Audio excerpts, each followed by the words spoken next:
tahu sampai. Hanya dari sembako. Ya, mestinya kemarin itu, mestinya kemarin itu ketika ada demo pati yang besar, mestinya orang sudah alert ya. Pejabat hati-hatilah kalau ngomong, karena dia nantang kan, jangan kan 5.000, 50.000 pun. Iya, bupatinya nantang. Itu tantangan bupati kan DPR kan sama aja dibikin. Dia malah meniru. Malah ditiru kan? Skala yang lebih besar. Iya, kan ditiru. Nah itu, ya rakyat ditantang gitu ya kehilangan akal sehatnya. Iya. Jadi kira-kira begini, kalau di dalam teori media katanya Pak Ponto, itu ada semacam realitas media. Realitas media itu belum tentu realitas sosial. Oh iya. Tetapi begitu ada 5 orang melakukan itu, dianggap bahwa itu semua pejabat melakukan hal yang sama. Ketika dia masuk dalam kerumunan, dia kehilangan kepribadian. Hilang warasnya, dia mengikuti ini. Mengikuti arusnya. Mengikuti arus, dan itu sangat berbahaya sekarang. Apalagi media digital sangat deras arusnya. Sangat mudah diputar. Coba lihat dari kemarin itu, isi DPR itu, wah semuanya itu sudah diputar semua itu. Kita saja bingung lihat itu mana yang benar dan mana yang enggak. Meski tokoh-tokoh itu kemudian klarifikasi dan minta maaf, tapi udah terlambat, Pak. Gimana? Itu kan sudah berlalu. Sudah terlambat. Oke, saya minta sudah lewat, itu sudah. Ini gelombang kontranya masih jalan. Nah, nanti dia minta maaf nggak bisa ditarik lagi semua yang sedang jalan.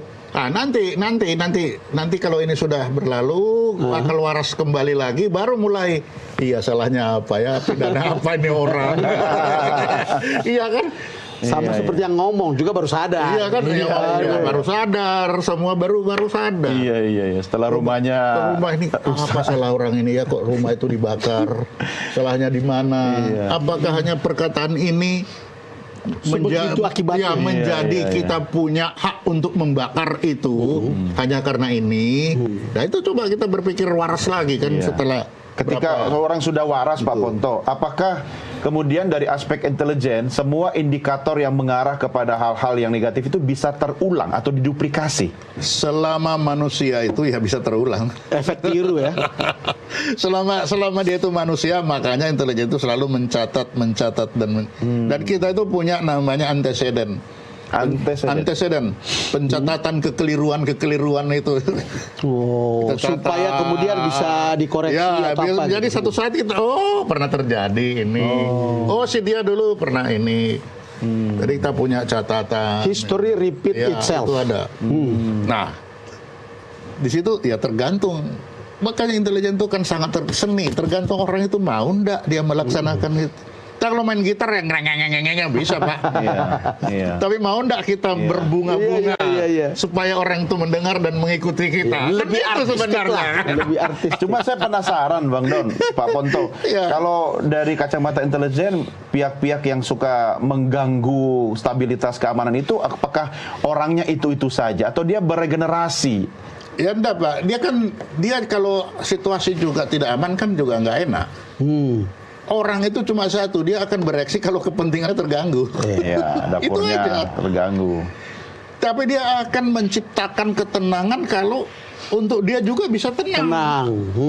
Berbuat. Tapi ketika dia sudah mulai terganggu, nah di situ dia sudah mulai berupaya untuk membuat ketenangan baru supaya jangan begitu, semut diinjak juga dia. Itu dia. Menggigit ya. Nah, itulah si intelijen di situ bermain bagaimana apa sih yang sedang terjadi? Berarti Intel punya ini dong, buku daftar provokator. Oh iya, punya. Nama-namanya, alamatnya. Siapa yang pernah ini? Ini ada catatan. Daftarnya itu komplit, lengkap. Sekarang kalau dulu kan itu biasanya manual. Sekarang digital ini lebih banyak dong, lebih mudah. Kita kembali ke manual lagi, Pak. Supaya nggak hilang. Biar nggak diretas juga ya. Makanya waktu saya ke Bais kan ditanya, itu kemarin Bais, kenapa kok bisa diretas? Kalau waktu aku nggak bisa, 100% tidak bisa teretas. Masih manual. Kok bisa? Ya karena aku putus dengan lingkungan. Jadi aku pakai dua komputer. Satu keluar, satu di dalam. Jadi kena mungkin orang masuk kan. Siapa yang hidupkan ini? Sudah aku bikin aturan. Siapa yang masuk ruangannya? Siapa yang ini? Catat semua. Iya. Sebenarnya Jadi hal pasti seperti itu ketahuan. malah mengasah kemampuan Kerja intelijen kita ya. sama Intel itu Betul. Mirip ya? Iya. Bedanya Loh. kalau kita dapat kita siarkan. Iya, kalau ini mereka enggak. dapat mereka sembunyiin. Ya, karena untuk dipakai untuk Iya, yang lain. iya, ya. iya, Tapi iya. sebenarnya ya media itu alatnya Intel. Iya, iya. Dia kasih supaya ini publikasikan baru dia tunggu apa hasilnya. Iya. Reaksi. Ada reaksinya beberapa ya kan. Oh, ada reaksi ini.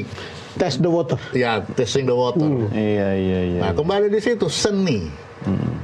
Tinggal orang ini mau enggak atau tidak.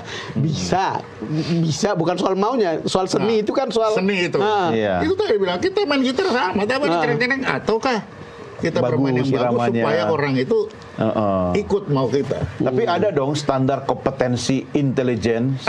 Ada standar minimum itu ada. Kita kayak apa kalau Ya, intel? standar minimum. Kalau sampai waktu saya, standar minimum itu ada. Ah. Dengan apa?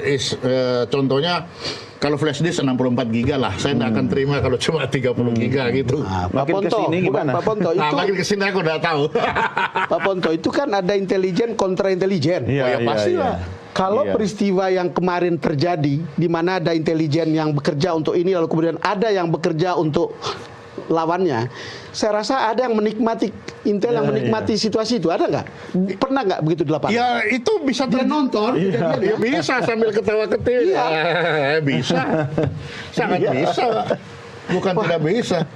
Tetap ada yang menikmati. Oh iya. Oh ini hasil kerja saya. Mantap. Dia Ya, kebayang produsernya. sih. Iya, kebayang. Iya. Bisa aja.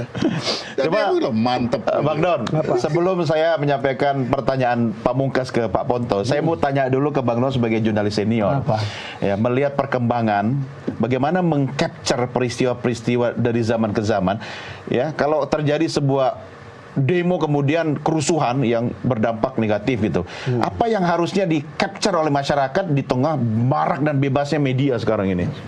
Ya sebetulnya publik harus hati-hati ya. Lebih hati-hati ya. Harus lebih bijaksana lebih juga. terpelajar untuk membaca atau menonton semua informasi yang dia lihat. Karena kalau dia itu susah sekali untuk membedakan mana yang palsu dan mana Betul. yang Iya. original. Deep Jadi fake, itu ya.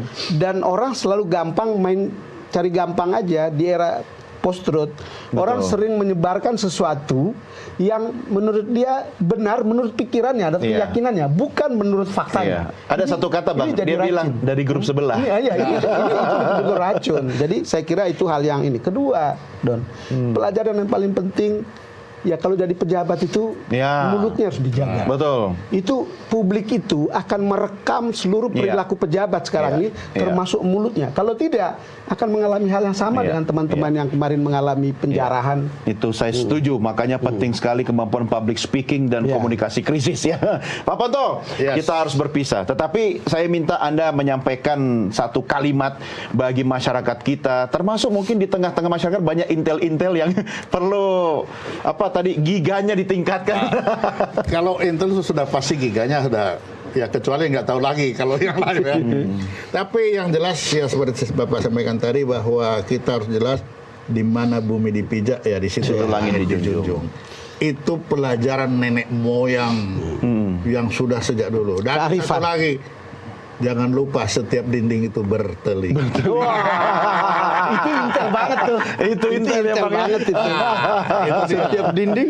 Bertelinga. Iya, tapi kan Pak Ponto walaupun Itu dia. sudah bukan orang dalam lagi, tetap banyak informasi kan yang Ya, diterima karena kan. intelijen tidak bisa pensiun loh. Itu berita masuk terus. Iya. Masuk Tapi tidak bisa terus. cerita ya, termasuk ke Tapi istri, ke keluarga tidak tidak bisa. bisa. Kalau mengigo dalam mimpi. Nah, itu yang celaka.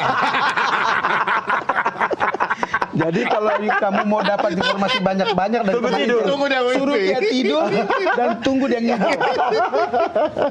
Tapi saya yakin diskusi kita kali ini tidak Yang bikin paling orang tidur. repot kalau ngigonya itu sesuatu yang berbahaya. Iya, iya. Oke, lanjut Don. Oke, tapi saya percaya Bang Non, diskusi kita malam ini tidak membuat orang tertidur, tetapi minimal seperti kata Bang Non tadi, kita harus lebih bijaksana Betul. lagi. Oke, Pak Ponto terima kasih. Sampai Ponto, terima beberapa kasih. ulang, Terima kasih. ya kan? Baik pemirsa, kami akhiri diskusi kita dalam Doncast episode kali ini. Saya Doni The Kaiser. Saya Don Bosco Selamat. Sampai jumpa.